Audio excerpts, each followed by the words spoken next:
गौतम बुद्ध अपने शिष्यों के साथ श्रावस्ती के निकट जेतवन विहार में ठहरे हुए थे। प्रतिदिन की भांति लोग बुद्ध के पास अपने दुख, अपने प्रश्न और अपने जीवन की पीड़ा लेकर आते थे। बुद्ध न किसी को टालते थे, न किसी को आशा का झूठा सपना देते थे। वे केवल सत्य दिखाते थे और मार्ग बता देते थे। एक दिन दोपहर के समय जब विहार में शांति थी, एक व्यक्ति हाँफता हुआ आया। उसके वस्त्र फटे हुए थे, शरीर दुर्बल था और आंखों में निराशा की गहरी छाया थी। वह बुद्ध के सामने आकर भूमि पर गिर पड़ा। उसकी आवाज कांप रही थी। उसने कहा, भगवान बुद्ध, मेरे घर में अन्न नहीं है। मेरे बाल बच्चे कई दिनों से भूखे हैं। मैंने जीवन में बहुत गलतियां की हैं।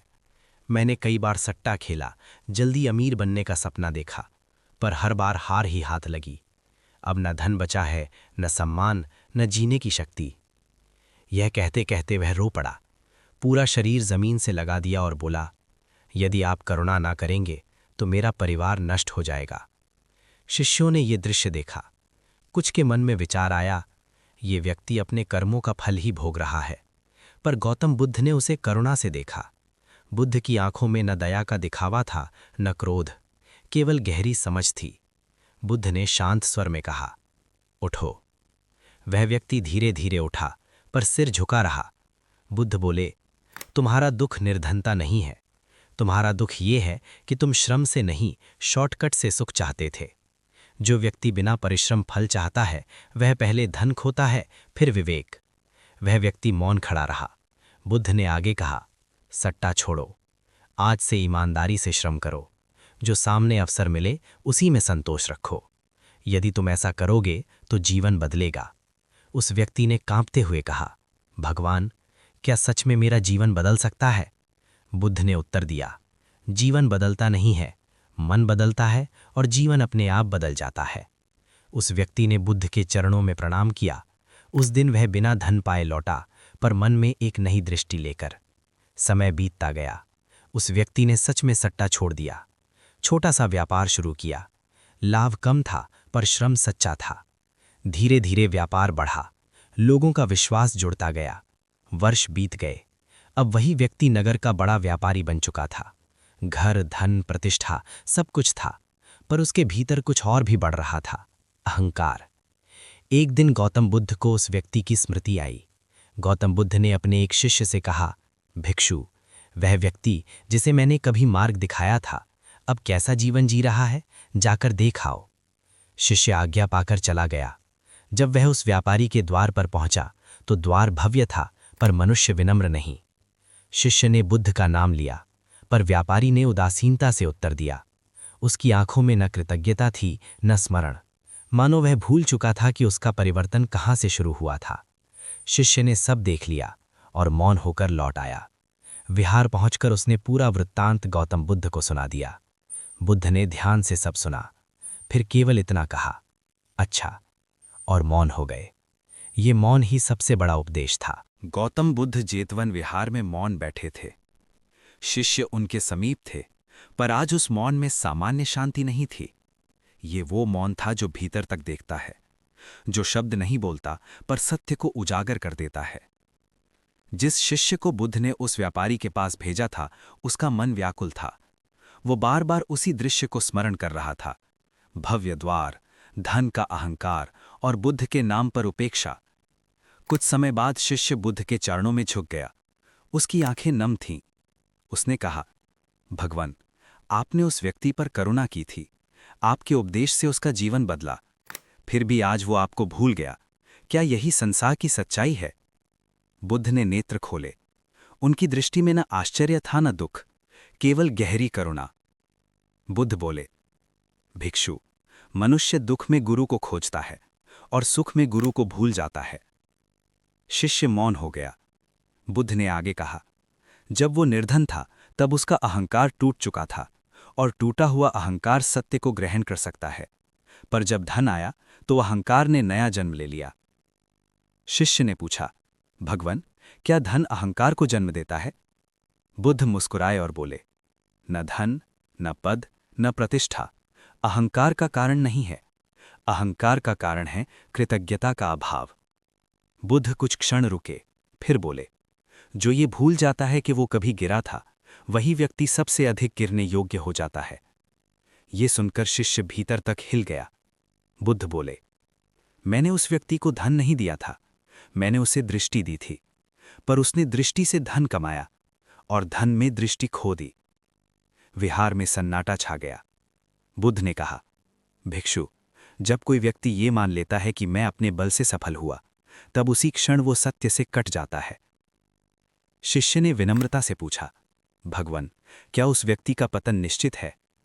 बुद्ध ने शांत स्वर में कहा, जो व्यक्ति स्वयं को कर्ता मानता है, उसका पतन नहीं होता, उसका भ्रम टूटता है। फिर बुद्ध ने एक और कथा कही। उन्होंने कहा, एक वृक्ष होता है जो फल आने पर झुक जाता है, और एक वृक्ष होता है जो फल आने पर और ऊंचा खड़ा हो जाता है। पहला वृक्ष जीवन देता है, दूसरा आंधी में टूट जाता है। शिष्य समझ गया। कुछ दिन बाद वही व्यापारी नगर में और बड़ा हो गया। लोग उसके आगे पीछे घूमने लगे, पर भीतर से वो और अकेला हो गया। रात में उसे नींद नहीं आती, मन अशांत रहने लगा। एक दिन अचानक व्यापार में हानि हुई, दूसरे दिन और बड़ी हानि। जिसे वो अपना कौशल समझ रहा था, वही उसके विरुद्ध खड़ा हो गया। धीरे धीरे लोग दूर होने लगे, सम्मान घटने लगा, और तब उसे स्मरण आया। एक शांत मुख, एक करुण दृष्टि, एक वाक्य, मन बदलता है, जीवन अपने आप बदल जाता है। उसका हृदय कांप उठा। वो उसी मार्ग से जेतवन विहार पहुंचा। इस बार उसके वस्त्र भव्य थे, पर मन खाली था। वो गौतम बुद्ध के सामने आया। भीड़ थी, पर बुद्ध की दृष्टि सीधे उसी पर ठहरी। वो व्यक्ति चरणों में गिर पड़ा। इस बार वो भूख से नहीं रो रहा था, इस बार वो अहंकार से टूट रहा था।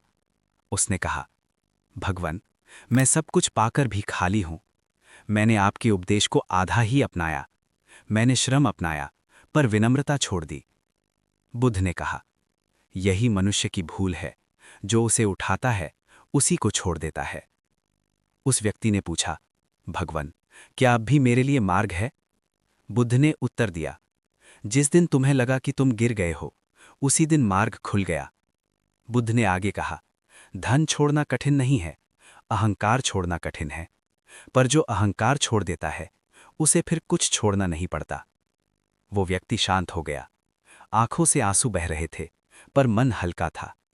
बुद्ध बोले, याद रखो, कृतज्ञता ही सबसे बड़ा धन है, और विनम्रता ही सबसे बड़ा व्यापार। वो व्यक्ति प्रणाम कर चला गया। शिष्य ने देखा, आज बुद्ध ने बहुत कम शब्द बोले थे, पर जीवन भर का सत्य दे दिया था। बुद्ध अंत में बोले, भिक्षु, जो बुद्ध को भूल जाता है, वो बुद्ध को नहीं खोता, वो स्वयं को खो देता है। और फिर गौतम बुद्ध मौन में चले गए। जेतवन विहार में सायकाल का समय था। सूर्य ढल रहा था और वातावरण में गहरी शांति उतर आई थी। गौतम बुद्ध पीपल के वृक्ष के नीचे बैठे थे। उनके चारों ओर शिष्य थे, पर आज का मौन कुछ अलग था। ये वो मौन था जिसमें उत्तर नहीं, बल्कि बोध जन्म लेता है। जिस व्यक्ति ने कभी निर्धन होकर बुद्ध के चरण पकड़े थे और फिर धन पाकर उन्हें भुला दिया था, वो आज बदला हुआ था। इस बार वो कुछ मांगने नहीं आया था, इस बार वो कुछ छोड़ने आया था। वो बुद्ध के सामने बैठा, उसका सिर झुका था, पर अब ये झुकाव भय का नहीं था, ये समझ का था। उसने कहा, भगवान, पहले मैं भूखा था इसलिए रोया, फिर मैं अमीर हुआ इसलिए अंधा हो गया। आज मेरे पास अनुभव है और वही मुझे जला रहा है। बुद्ध ने शांत स्वर में कहा, जो अनुभव जला दे वही अनुभव मुक्त भी करता है। वो व्यक्ति बोला, मैंने ये समझ लिया है कि दुख केवल अभाव से नहीं होता, दुख आसक्ति से होता है। मैं धन से नहीं, अपने मैं से बंध गया था। बुद्ध ने कहा, ये समझ ही प्रज्ञा की पहली किरण है। शिष्य ध्यान से सुन रहे थे। बुद्ध ने आगे कहा, भिक्षुओं, संसार में 3 प्रकार के लोग होते हैं। पहला, जो दुख में भी सीखता नहीं। दूसरा, जो दुख में सीखता है पर सुख में भूल जाता है। तीसरा, जो हर अवस्था में जागरूक रहता है। तीसरा ही मुक्त होता है। वो व्यक्ति कांप उठा। उसे लगा जैसे बुद्ध उसके भीतर देख रहे हों। उसने कहा, भगवान, मैं दूसरे प्रकार का मनुष्य था, क्या मैं तीसरे मार्ग पर चल सकता हूं? बुद्ध ने कहा, मार्ग पर चलना नहीं होता, मार्ग बनना होता है। फिर बुद्ध ने एक गहरी बात कही, जिस दिन तुमने ये मान लिया कि जो कुछ भी मिला वो केवल तुम्हारे कारण नहीं मिला, उस दिन अहंकार का अंत शुरू हो जाता है। वो व्यक्ति मौन हो गया, उसके भीतर वर्षों से जमा बोझ उतरने लगा। बुद्ध बोले, कृतज्ञता कोई औपचारिक धन्यवाद नहीं है, कृतज्ञता वो अवस्था है जहां मैं पिघलने लगता है। शिष्य ने पूछा, भगवान, क्या कृतज्ञता से ही निर्वाण संभव है? बुद्ध ने उत्तर दिया, निर्वाण कोई स्थान नहीं है, निर्वाण वो क्षण है जब लेने की इच्छा समाप्त हो जाती है। वो व्यक्ति अब रो नहीं रहा था, उसके चेहरे पर शांति थी, ऐसी शांति जो धन से नहीं, बोध से आती है। उसने कहा, भगवान, मैं अब अपने व्यापार को सेवा बनाना चाहता हूं, मैं अब लाभ नहीं, उपयोगिता देखना चाहता हूं। बुद्ध मुस्कुराए। उन्होंने कहा, जब कर्म पूजा बन जाए तब संन्यास अलग से नहीं करना पड़ता। बुद्ध ने अंत में कहा, याद रखो, जिसने तुम्हें उठाया उसे स्मरण रखना पुण्य है, और जिसने तुम्हें गिराया उससे सीख लेना प्रज्ञा है। वो व्यक्ति प्रणाम कर चला गया। इस बार वो लौट नहीं रहा था, इस बार वो आगे बढ़ रहा था। शिष्य ने देखा, बुद्ध ने न किसी को दोष दिया, न किसी को दंड, उन्होंने केवल दर्पण दिखाया। बुद्ध ने शिष्यों से कहा, भिक्षुओं, जो कथा तुमने देखी वो उस व्यक्ति की नहीं थी, वो हर मनुष्य की कथा है। फिर बुद्ध बोले, दुख से भागो मत, दुख को समझो, समझ ही करुणा बनती है और करुणा ही मुक्ति। सूर्य अस्त हो गया, विहार में दीप जले और गौतम बुद्ध एक बार फिर मौन में चले गए। ये मौन अब खाली नहीं था, ये मौन बोध से भरा था। जेतवन विहार में वो रात्रि विशेष थी। आकाश स्वच्छ था, चंद्रमा पूर्ण था और वातावरण में एक अलौकिक शांति थी। गौतम बुद्ध ध्यान में स्थित थे। उनके चारों ओर भिक्षु बैठे थे, पर आज केवल शरीर वहां नहीं थे, आज मन भी उपस्थित थे। जिस व्यक्ति का जीवन अभाव से आरंभ हुआ था, फिर वैभव से भटका और अब बोध की ओर मुड़ा था, वो बुद्ध के समीप बैठा था। आज वो प्रश्न लेकर नहीं आया था, आज वो मौन लेकर आया था। कुछ देर बाद बुद्ध ने नेत्र खोले।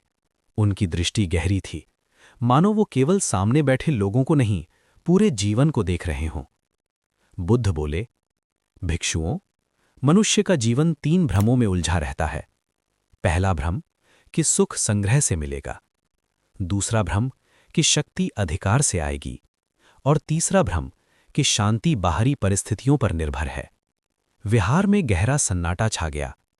बुद्ध ने कहा, जिस दिन ये तीनों भ्रम टूट जाते हैं, उसी दिन बोध आरंभ होता है। वो व्यक्ति ध्यान से सुन रहा था, उसे अपने पूरे जीवन की परतें खुलती हुई दिखाई दे रही थीं।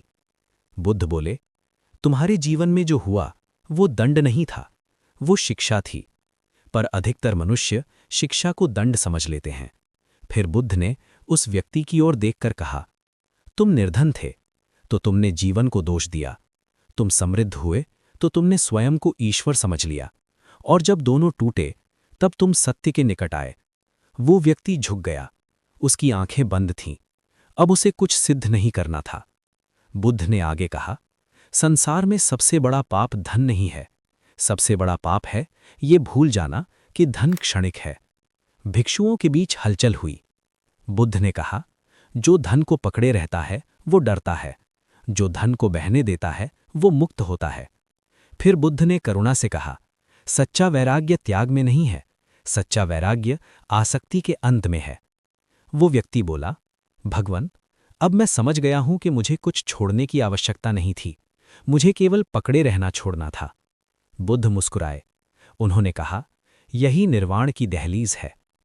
कुछ समय बाद बुद्ध ने सभी शिष्यों से कहा, भिक्षुओं, कभी ये मत समझना कि तुम किसी को उठाते हो, तुम केवल दर्पण होते हो। उठना या गिरना वह स्वयं का कार्य है। फिर बुद्ध ने अंतिम उपदेश जैसा स्वर लिया, जो व्यक्ति कृतज्ञता में जीता है वो कभी गरीब नहीं होता, और जो अहंकार में जीता है वो कभी समृद्ध नहीं होता। वो व्यक्ति अब शांत था, उसके भीतर कोई हलचल नहीं थी, न पछतावा, न गर्व, न भय। उसने कहा, भगवान, अब मैं जीवन को वैसे ही स्वीकार करता हूं जैसा वो आता है। बुद्ध ने उत्तर दिया, स्वीकार ही मुक्ति है। फिर बुद्ध बोले, याद रखो, निर्वाण कोई उपलब्धि नहीं है, निर्वाण वो स्थिति है जहां कुछ भी पाने को शेष नहीं रहता। रात्रि और गहरी हो गई, दीपक की लौ स्थिर थी, मानो वो भी ध्यान में हो। बुद्ध ने अंत में कहा, भिक्षुओं, यदि तुम्हें कभी लगे कि तुम बहुत बड़े हो गए हो तो अपने अतीत को देख लेना, और यदि तुम्हें लगे कि तुम बहुत छोटे हो तो अपने भीतर की चेतना को देख लेना। वो अंतिम बार बुद्ध के चरणों में झुका। अब ये झुकाव न भय का था न आवश्यकता का, ये बोध का झुकाव था। वो उठा और चला गया, इस बार किसी दिशा में नहीं, इस बार जागरूकता में। बुद्ध ने आंखें बंद की, मौन छा गया। ये मौन अंत नहीं था, ये मौन संदेश था, और वही संदेश हर युग, हर मनुष्य के लिए अमर हो गया।